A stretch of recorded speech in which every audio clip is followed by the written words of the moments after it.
وَيَكْرَهُ قِلَّةَ الْمَالِ، اور یہ مال کی کمی کو بھی ناپسند کرتا ہے۔ کاروبار کا جھٹکا آیا اور پہلے کروڑوں میں تھا، اربوں میں تھا، اب یہ لاکھوں میں رہ گیا، یہ اس سے بھی نیچے چلا گیا، وہ یکرہ قلت المال، مال کی کمی کو تو ناپسند کرتا ہے۔ لیکن حضور کیا فرما رہے ہیں؟ اللہ اکبر، جو حقیقت میں اس دنیا کی حقیقتوں کو جانتے ہیں وہ کیا فرما رہے ہیں؟ آقا کریم علیہ السلام فرمایا وَيَكْرَهُ قِلَّةَ الْمَالِ وَقِلَّةُ الْمَالِ أَقَلُّ لِلْحِسَابِ، جبکہ مال کی کمی تو کل حساب کی کمی کا باعث ہوگی۔ کل قیامت کے دن اس کا حساب بھی تو تھوڑا ہوگا جس کے پاس مال تھوڑا ہوگا۔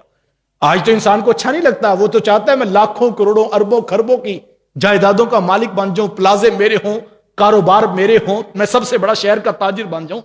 لیکن حضور ہمارے یہ ناپسند کرتا ہے، اس کو جھٹکا کاروبار کا لگے اور مال کم ہو جائے، اس کو ناپسند کرتا ہے۔ لیکن اگر مال کم ہو گیا تو حضور فرماتے کل حساب بھی تو کم ہوگا۔ تو یہ دنیا اچھی ہے اگر حلال ذرائع سے ملے، بلکہ اللہ کے رسول صلی اللہ علیہ وسلم نے تو ایک حدیث میں یہ فرمایا کہ اگر کسی شخص نے حلال مال ہی کمایا، اور اس کے کمانے کے 3 مقاصد تھے، فرمایا کہ اس لیے اس نے کمایا کہ مجھے کسی سے مانگنا نہ پڑے اور محتاجی کی رسوائی نہ دیکھنی پڑے، یا پھر اس نے اس لیے کمایا کہ اپنے اہل و عیال کی اچھی کفالت کر سکوں، یا پھر فرمایا کہ اس نے اس لیے کمایا کہ وہ اپنے ہمسائے کے اوپر مہربانی کر سکے، محتاجی سے بچنے کے لیے، اپنے اہل و عیال پہ خرچ کرنے کے لیے، یا پھر اپنے ہمسایوں پر مہربانی کرنے کے لیے۔ حضور میں جس نے ان 3 نیتوں کے ساتھ کمایا، فرمایا کل قیامت کے دن جب رب کی بارگاہ میں حاضر ہوگا، اس کا چہرہ 14ویں رات کے چاند کی طرح چمک رہا ہوگا۔ اللہ کے جلووں کو دیکھنے کے لیے آ رہا ہے، اس کو پہلے سے تیار کیا جائے گا اور اس کا چہرہ 14ویں رات کے چاند کی طرح چمک رہا ہوگا۔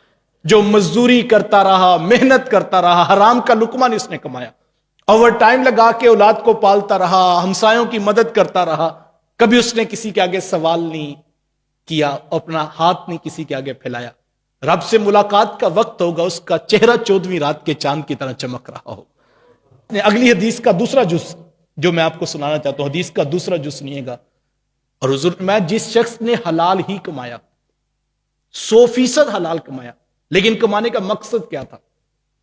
فرمایا ایک تو کمانے کا اس کا مقصد تھا کہ مال زیادہ ہو جائے، دوسرا اس کا کمانے کا مقصد تھا کہ میں لوگوں میں تفخر کا سبب بن جاؤں، لوگوں پر فخر کروں کہ میرے پاس لاکھوں کروڑوں، بڑی گاڑی، بڑا بنگلہ، بڑا پلازا میرے پاس، میری مال کی کثرت پر مجھے جو ہے وہ دیکھیں اور میں جو ہے وہ اس پر آگے نکل جاؤں اور تفخر کا سبب بن جائے، میرے لیے فخر کا باعث بن جائے مال کی کثرت۔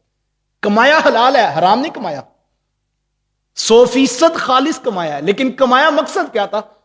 میں اونچا نظر آؤں، میں فخر کا سبب بن جاؤں لوگوں میں۔ تو حضور فرماتے ہیں جب یہ کل قیامت کے دن آئے گا، اللہ اس سے ناراض ہوگا۔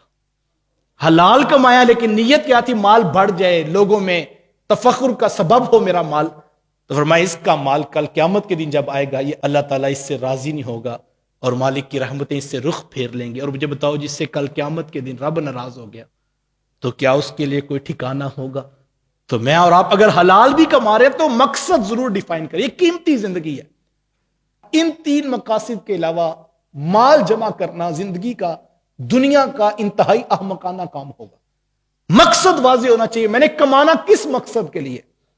اپنے لیے، اپنے بچوں کے لیے، اور پھر اس سے آگے کمانے کا شوق آ جائے تو معاشرے کے وہ پسے ہوئے طبقات جن کو کوئی پوچھتا نہیں ہے، وہ معذور، وہ لاچار، وہ غریب، وہ یتاما، وہ مساکین، تم ان کے لیے اچھے کفیل بن کے ان کی دہلیز پہ پہنچ سکو۔ تو یہ تیسرا مقصد ہے، اور اس کے علاوہ کسی اور مقصد کے لیے مال کمانا یہ قیمتی زندگی کو برباد کرنا ہے۔